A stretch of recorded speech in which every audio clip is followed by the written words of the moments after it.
As I pointed out earlier also, when the National Health Mission came, for example, till that time there was no health infrastructure at all, no health personnel actually, abysmal level of health service. So by 2005 when NRHM came till about 2007-8, we were wondering whether we should be duplicating government systems or not. By 2007 to 10, we said, no, let's just wait and strengthen the ASHAs, the accredited social health activists, because they were, some of our own health workers, the barefoot doctors had become ASHAs. We will support them, all of them. We unionized them, we trained them, and then started withdrawing from that because we didn't want to duplicate a system. So we looked and we felt that there was a big gap in mental illnesses, the care for mental illnesses, because it was affecting not just the patients, but at least one more person in the family who has to look after, because they're scared, if this person runs away from the home or has got epilepsy and may collapse sometime. So what happens? So we identified that and we realized that given the state of government services, to get psychiatric services universally everywhere, it'll take another 20 years, 25 years. So we said, let's enter at least mental illness care, and that, luckily, as I said, by 2007 we had already entered it, and we still feel that we have a role to play in that.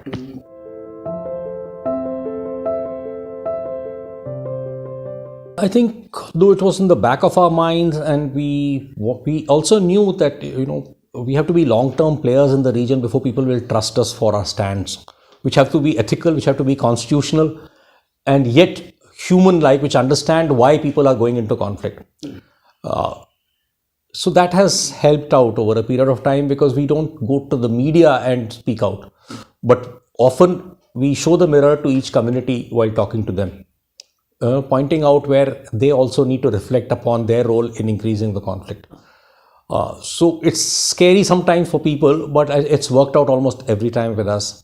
And we have managed to help out during the Bodo Muslim conflict, the Bodo Adivasi conflict, and not just us. I mean, the communities that we worked with, the women that we worked with, sometimes, broke through the ceiling at that time and just decided that we've had enough of the conflict and we're going to break. We are going to meet together and dance together and eat together. Right, so that's been nice, because constantly in all our programs we try and get communities together. Because these days with social media and others, you can paint a picture, your enemy as the other community as the enemy. Yeah.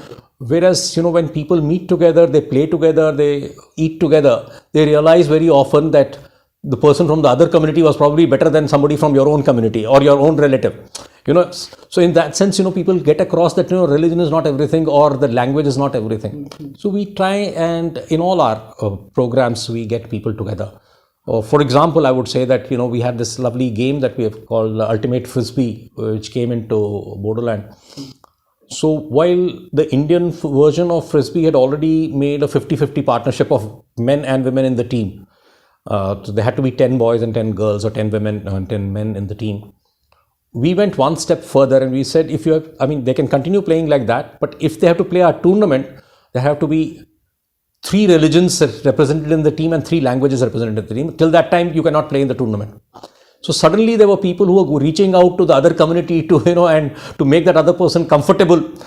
And in this journey, I think, they also loved it, because otherwise they had only, many of these community people had never played with another community, and they had all kinds of demons in their brains about the other. And so we see that, I think over a period of another 20 years, this will be a much, much better place than what we came in with, right? I'm not saying that they were bad people, but when it came to cross-community ideation, I think it was very, very misplaced. And I think people are learning.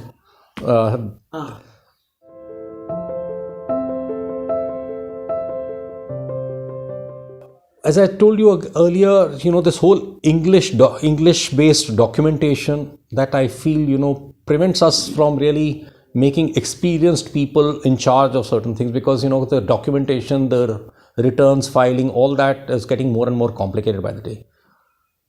2, I think in the environment in where some NGOs maybe have played around with money or this thing, are being painted black by the government agencies and now the media itself. So that is making documentation even worse for us, for the same amount of documentation is not even done by the government as much as what the NGOs are supposed to keep. And so very often, it is that your time gets wasted. A good heart, a good brain gets wasted in filling up forms and documentation rather than, engaging with people and transferring what we have learned as educated people, discussing it with this thing to come to a common understanding and start work. So that's where I think, we are facing a challenge, and I think we need to, as the society, we need to come up with an answer. I think one more thing I would say is that if I look at NGOs in Bangladesh or even in Pakistan, even in Nepal, I would say, people there in the NGO sector would get better salaries than the government sector.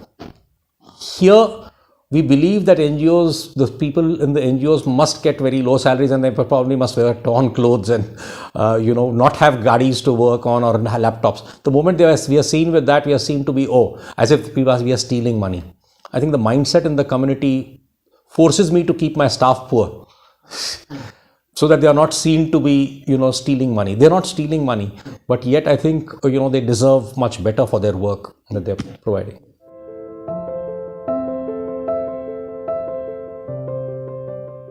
I think it's a work in progress at this moment. But for the first step we have done is that we realized that the way the primary education was structured all over the country, it presumes that by the time a child gets into the first standard, he or she has got a working knowledge of 500 words. But unfortunately, in a place like Chirang or all over Assam, which has got 175, Assam has got 175 languages. So, and we have only 2 language schools, either Bodo, and all the others have to study in Assamese.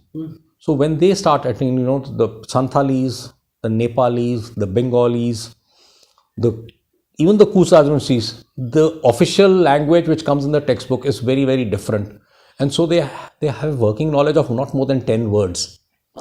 With the result that teachers are unable to get across to the children, and these children remain, they do very poorly, in the examination systems. So what we have done is trying to get, the technique for second language acquisition. So those techniques into a curriculum, which we are now training the government teachers, the Assamese teachers, so that they can get across to Nepali students and Santali students, and also whatever is in the curriculum, some words of it, with pictures and whatnot, how to get across, and so that children will learn faster and acquire the Assamese language as their second tongue at least.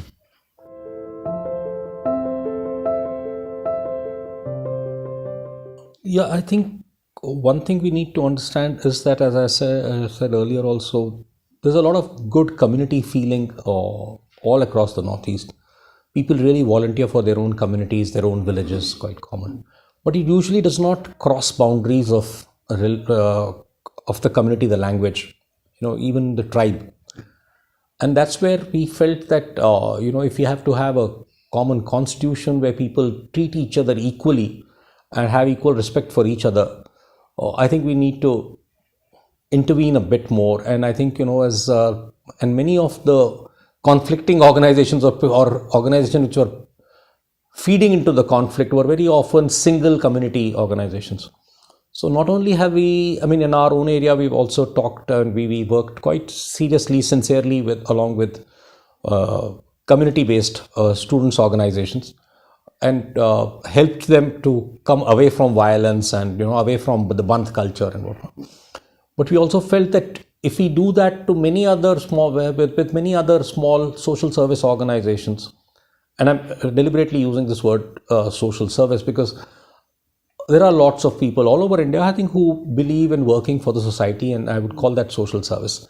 But moving them from social service to social work, where, it's a more professional approach, where there are ways in which to talk to people, not feed them with ideas, but generate ideas by dialoguing with them. So, and also reaching certain constitutional goals.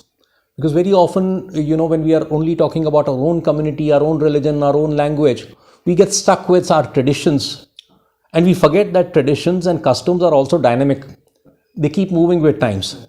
And if you are trying to build a nation like India, which is in fact a multinational state, it's an international state, where we need to definitely have space for other communities, other languages, and all. And that's where I think our work with other communities and other NGOs, or these, usually we pick up NGOs where we look at people with fire in their belly, which are led by passionate people, and help those organizations go to scale, where they can access more funds from other people. And meanwhile, at their base, they have put in all the structures, the institutional structures and the value systems which are required for a good social work organization.